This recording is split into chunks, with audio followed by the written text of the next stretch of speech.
Et comme ils avaient médité le Coran, leurs propos se ressourcent dans le Coran. Mais il faut dire une chose aussi, le Coran ne se présente pas comme un livre. Il se présente comme une somme de preuves d'amour contenues dans le cœur de ceux et de celles à qui le savoir a été donné.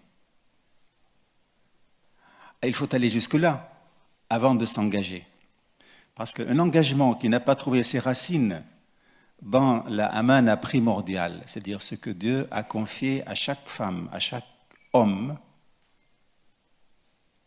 le trésor le plus précieux qu'il trouve au plus profond de son cœur, si on n'arrive pas à trouver ce trésor pour le préserver, le faire fructifier, notre engagement, n'est-ce pas, est toujours manquant de quelque chose.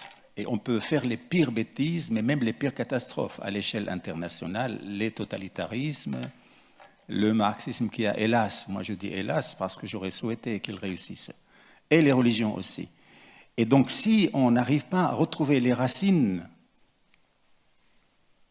comment dirais-je, l'équation selon laquelle Dieu a créé chacun et chacune, et dont il détient le secret, on ne peut pas s'engager sur le terrain, que ce soit au niveau de la parole, ou socialement, ou même en menant une guerre de résistance. Et ce qui est arrivé à Abdelkader, par exemple, à Omar al-Mukhtar en Libye, à Abdelkarim au Maroc, etc., et à d'autres résistants qui étaient soufis, mais qui avaient pris les armes pour repousser le colonialisme. À Tierno Bokar, à sa manière, à Hamahullah, le chef de la confrérie, n'est-ce pas, au Mali, et le Grand Soudan, appelé par les... Et donc, une fois qu'on a retrouvé ce sens premier de notre vie, ce que tu as parlé de sens, à ce moment-là, l'engagement vis-à-vis de la communauté humaine, pas simplement musulmane, et partout où on se trouve est possible, il peut donner des fruits. Donc c'est une relation, je vais utiliser un terme marxiste, dialectique, entre l'approfondissement du sens et l'engagement au quotidien. Si on reste dans un huis clos de sens, le sens se détériore avec le temps. Et ça amène à créer des confessions, des sectes, et à croire qu'on est les meilleurs. Si on s'engage sans avoir trouvé le sens, là aussi, ça craint. Il faut qu'il y ait toujours un rapport de la quête du sens à l'engagement. Je termine en disant ce matin que j'ai eu un dialogue, mais farouche, avec mon ancien professeur de littérature française qui est athée. Et alors il me dit, il n'y a pas de sens pour moi, Khaled. Comme c'est mon professeur et mon aîné, bon, moi, je m'écrase un peu, mais pas trop. Hein. Je lui dis, mais alors, comme ça, il se répand. Et je peux la revoir après. Vous voyez, c'est comme le karaté ou les arts martiaux. Il écrit un livre pour combattre les religions monothéistes. Je dis, très bien, moi, si j'avais été éditeur musulman, je t'aurais édité. Alors là, ça... Après, je lui ai dit, il n'y a pas de sens pour la vie. Il m'a dit non. J'ai dit, pourquoi tu as écrit ce livre? Et parce que j'en ai envie. J'ai dit, l'envie est un sens. Pourquoi exclure le désir, l'envie, les sentiments, les émotions du champ du sens? Pour toi, j'ai dit, qu'est-ce que ça veut dire un sens? Étymologiquement, il me dit sens interdit. Je dis, très bien. Je lui ai dit, dans un point, dans l'espace, il y a un nombre infini de droites qui peuvent passer. Et je dis, la liberté humaine est pareille à cela. Le sens, il englobe tout. Et tout ce que j'ai énuméré comme possibilités qui sont en nous, il ne s'astreint pas à un sens cérébral, mental, tel que les musulmans ou les chrétiens ou les juifs l'ont fait et d'autres traditions religieuses. La scolastique, c'est de la cérébralité de premier plan. Une certaine théologie musulmane aussi. Et ça, c'est l'incapacité des êtres humains à accepter la richesse de la psyché humaine. Ils veulent la canaliser parce qu'ils n'acceptent pas sa richesse et sa capacité d'aller dans tous les sens pour former un sens. Et donc, c'est aussi compliqué, cette question de sens et engagement, méditation et action sur le terrain. Et c'est le problème de notre époque. Oui, comment articuler aujourd'hui la méditation et l'action? Alors, Clément peut-être, ou non? Alors, ou Anne-Sophie? Alors, bonsoir, merci pour vos interventions. Donc, je m'appelle Anne-Sophie, Je suis musulmane et je gère le groupe Facebook d'Abdenour Bidar, donc qui s'appelle Repenser l'islam avec Abdenour Bidar.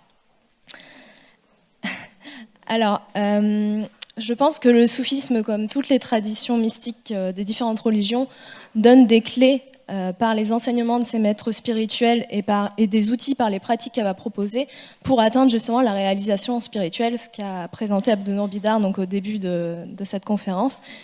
Et à titre personnel, je pense que atteindre la réalisation spirituelle ou tenter d'atteindre la réalisation spirituelle est l'objectif de toute vie, et je pense que c'est accessible à tous et non pas seulement à une catégorie d'individus qui en auraient les capacités plus que d'autres. Je pense que c'est même l'objectif de toute religion qui nous donne des outils à travers leurs pratiques pour atteindre justement cette réalisation spirituelle.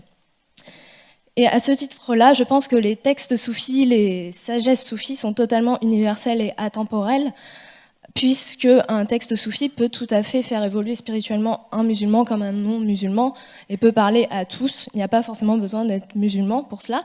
De la même manière, les pratiques soufis, donc en l'occurrence surtout le dhikr, donc la répétition de noms divins, sont aussi des pratiques qui sont accessibles à tous et qui se retrouvent d'ailleurs dans toutes les traditions spirituelles, les mantras chez les bouddhistes, où on retrouve aussi ça dans le judaïsme.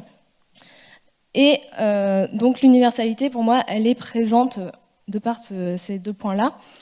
Je pense également qu'il y a deux formes de relations entre maître et disciple. La première, ce serait celle qui est à l'image de Rumi et de son maître spirituel, Shams de Tabriz. Donc une relation qui est très individuelle, avec un enseignement très personnalisé, un maître spirituel qui est très présent dans la vie de Rumi jusqu'à la réalisation spirituelle de Rumi. Et un enseignement un peu provocateur aussi qui va parfois à l'encontre de l'enseignement orthodoxe qu'on peut avoir vis-à-vis de l'islam pour pouvoir provoquer un déclic chez le disciple et un éveil. Et à côté de cela, il y a le soufisme sous sa forme confrérique qui est majoritaire aujourd'hui, avec un maître spirituel, beaucoup de disciples et des pratiques qui sont surtout communautaires et une évolution qui se fait principalement entre disciples puisque le maître est souvent à l'étranger. Si je prends l'exemple des confréries en France, le maître spirituel est à l'étranger, donc on le voit beaucoup moins. Et donc c'est surtout des pratiques entre disciples. Et c'est ce deuxième modèle qui m'interpelle un peu. Alors je ne veux pas généraliser, mais on trouve parfois dans certaines confréries une forme de rigidité, un grand dogmatisme aussi, qui laisse peu de place pour la liberté d'interprétation aussi, et un enseignement assez généralisé. Et voilà, donc un peu différent justement de la relation que Rumi peut avoir avec Shams de Tabriz. Et donc la question que je me pose justement pour faire évoluer éventuellement ce modèle confrérique, il y a deux choses. La première, ce serait du fait que ces confréries sont aussi très ancrées dans le modèle culturel du maître spirituel. Donc par exemple, une confrérie marocaine va garder ce modèle culturel malgré le fait que cette confrérie ait des disciples français. Et donc, est-ce que le soufisme ne gagnerait pas à évoluer en ce sens, à savoir à adapter un peu son modèle à une culture, alors française si on est en France, mais du pays, en tout cas de la Tareka. Et deuxième point, est-ce qu'on ne pourrait pas aussi envisager d'ouvrir les Tarekas soufis à des non-musulmans, de la même manière qu'on voit ça dans l'hindouisme aujourd'hui. On a des Européens qui ne se convertissent pas du tout à l'hindouisme, qui ne sont pas hindous, mais qui vont suivre des pratiques hindoues et des maîtres spirituels hindous, parce que cela leur permet d'évoluer et de chercher à atteindre justement cette réalisation spirituelle. Voilà. Alors, merci Anne-Sophie. C'est moi, j'interviens. Plusieurs choses par rapport à ce que tu as évoqué.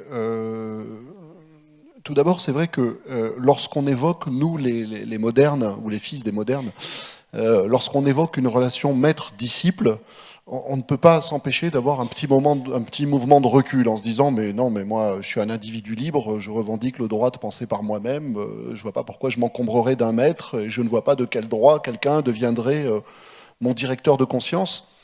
Donc c'est vrai que ça, c'est un défi considérable qui est posé à toutes les écoles spirituelles qui sont fondées sur ce modèle classique, sur le modèle ancien de la relation maître-disciple. Par rapport à cela, les confréries soufis n'échappent pas à la règle, c'est-à-dire que elles ont des disciples